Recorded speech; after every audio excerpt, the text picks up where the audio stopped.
I had this really stunning realization one day when I was running, and I saw someone about 30 yards ahead of me who was running.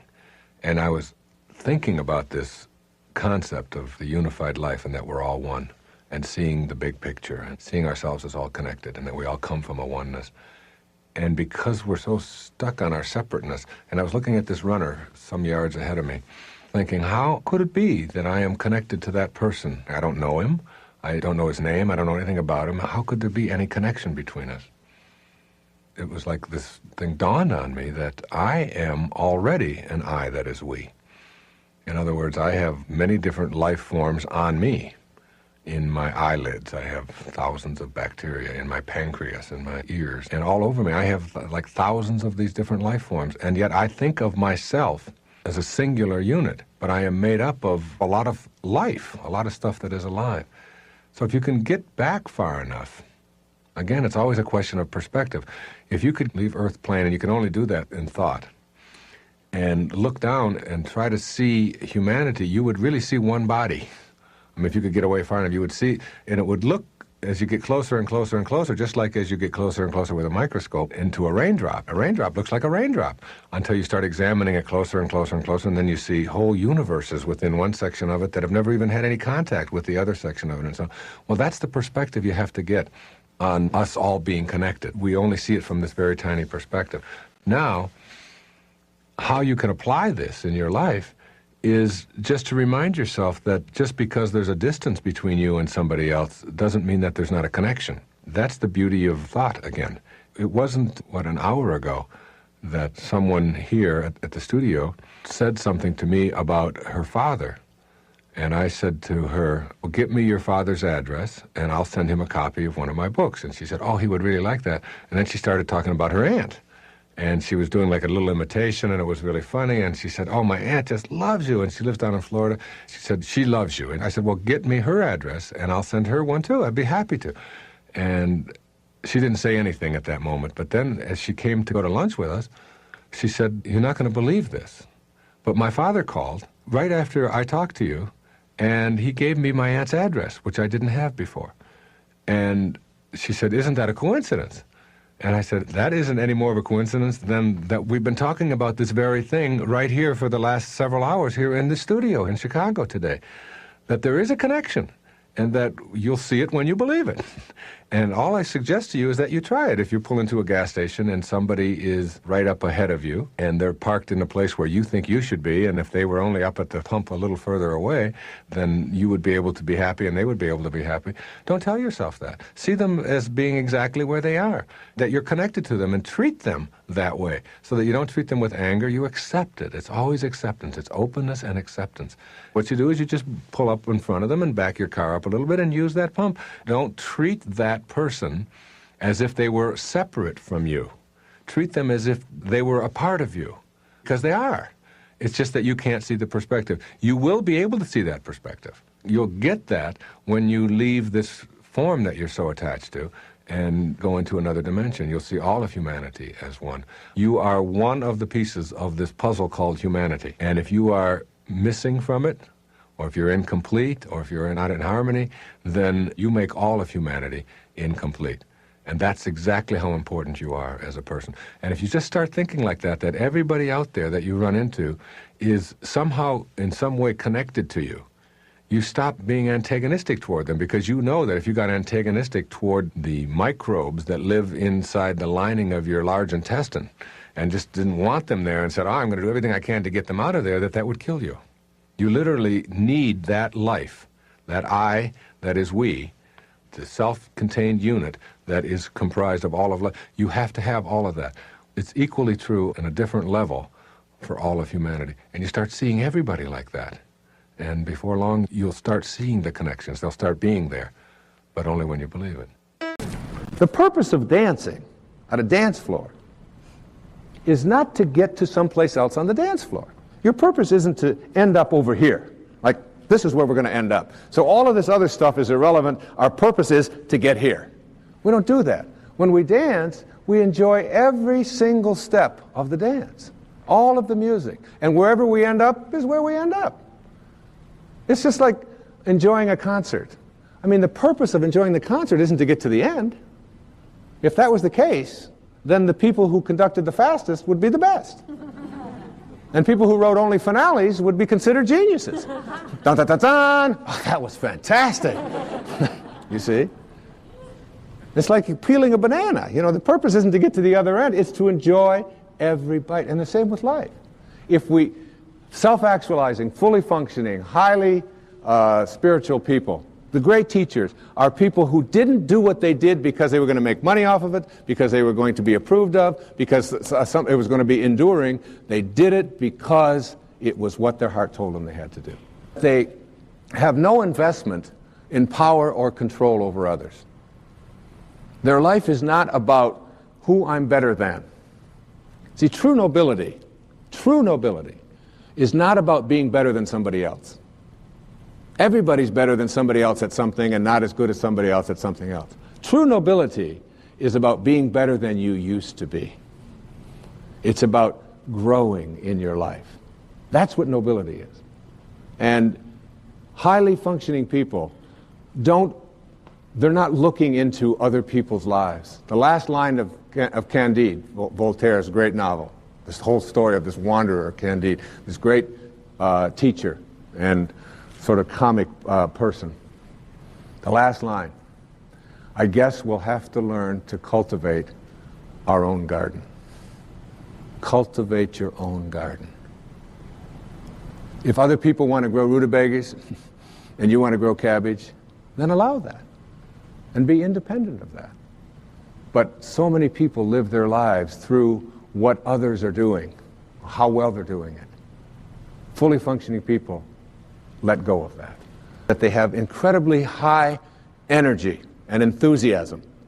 Enthusiasm, entheos, the God within. When people say to me, what makes a great speaker? I said, be authentic and be enthusiastic. And it doesn't matter what your content is. People will love you if you're authentic and enthusiastic, if they can see the God within you. If they have no concept of failure. There's no such thing. If you take a golf ball and you put it up on a tee and you stand there and you swing at the golf ball and it dribbles off to the side, you haven't failed. You've produced a result. The question is, what do you do with the results you produce? Everything that you do produces a result. You can call it failure and say, well, I'm not good at this, I've never been very athletic, and apply all kinds of labels to yourself.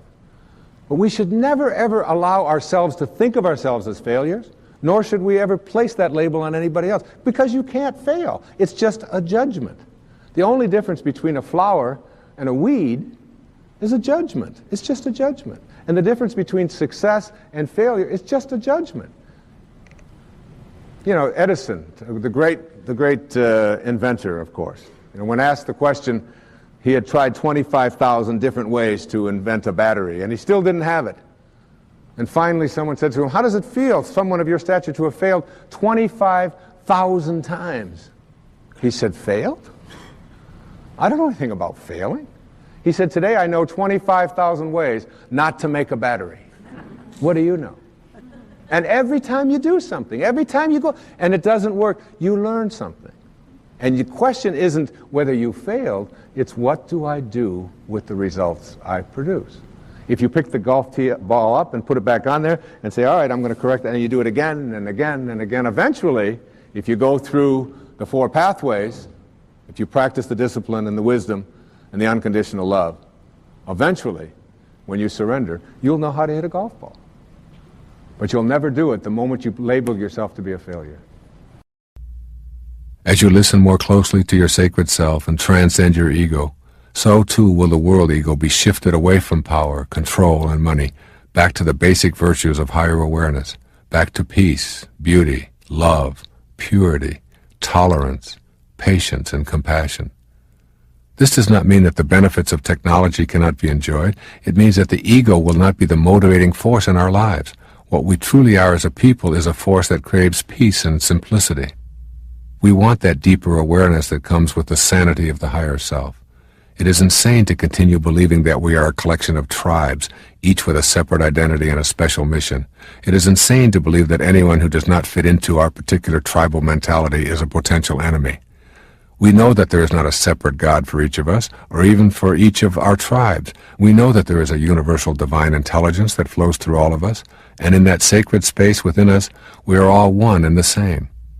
We know that the best within us is love, kindness, and compassion.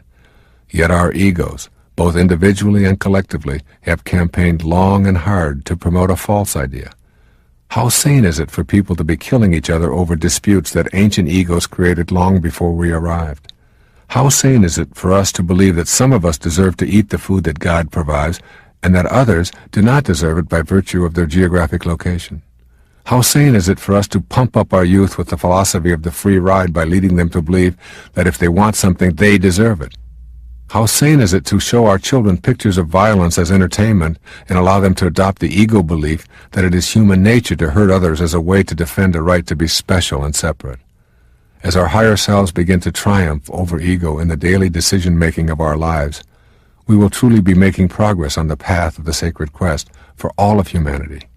You must banish all doubt about your ability to facilitate such a quest and begin to know that you are both the microcosm and the macrocosm. There is a universe within you, a unified field of all possibilities that you can reach as you become the compassionate witness. Be silent. Shut down the inner dialogue. Most important, transcend the false self that we call the ego. That is when the healing will begin to occur. The world ego is destined to be restrained as more individuals look within and consult the higher part of themselves. The doubts are vanishing, and the spiritual revolution is well underway. Moving toward an egoless world is not some far-fetched idea, any more than the disintegration of the Iron Curtain was a far-fetched idea. To those who heard such talk a few years before it happened, it did indeed seem absurd, but ideas, thoughts, and inner knowings are powerful instruments for the disintegration of the false self.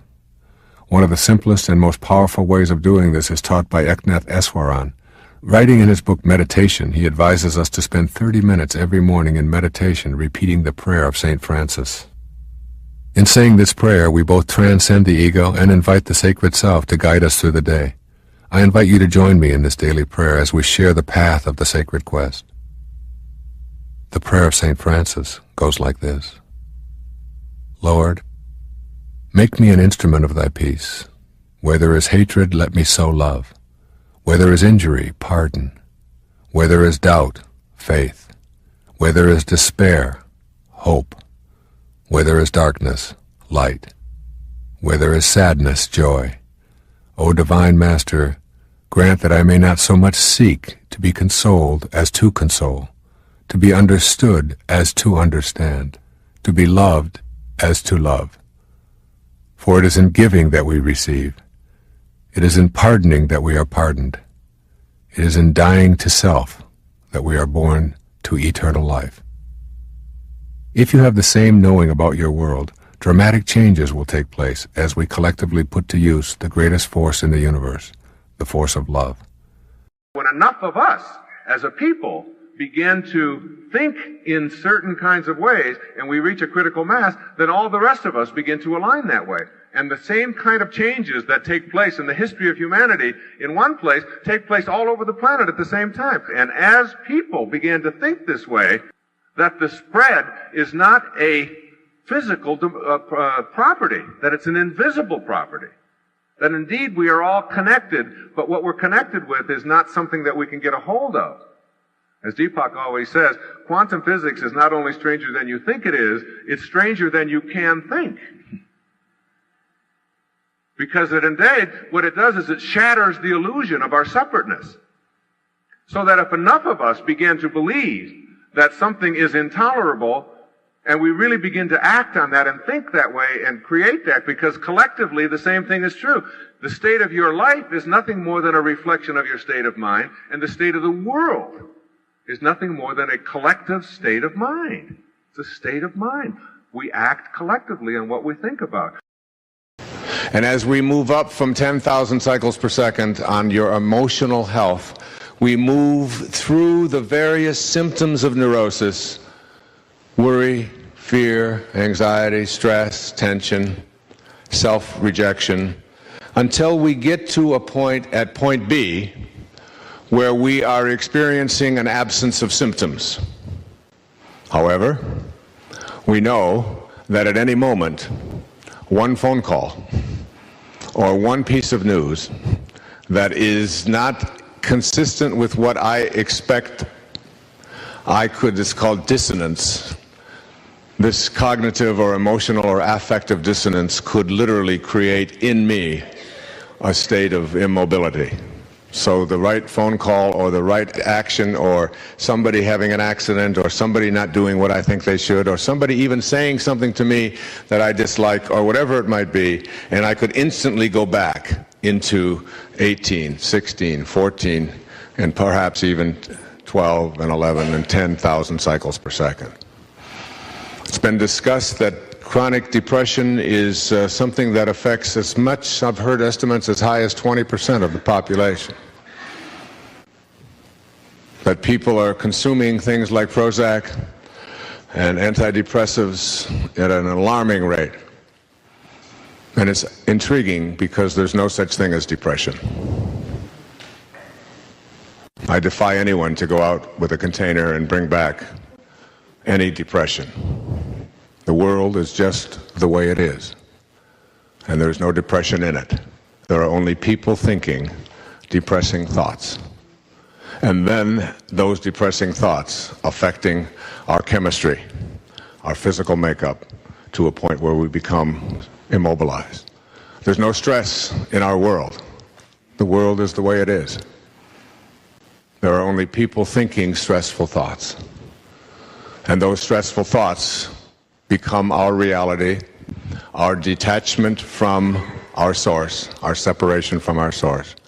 We start moving away from our source rather than toward it. And as we move in the opposite direction of our source, we find ourselves breaking down, being emotionally immobilized, upset, fearful, anxious, and so on.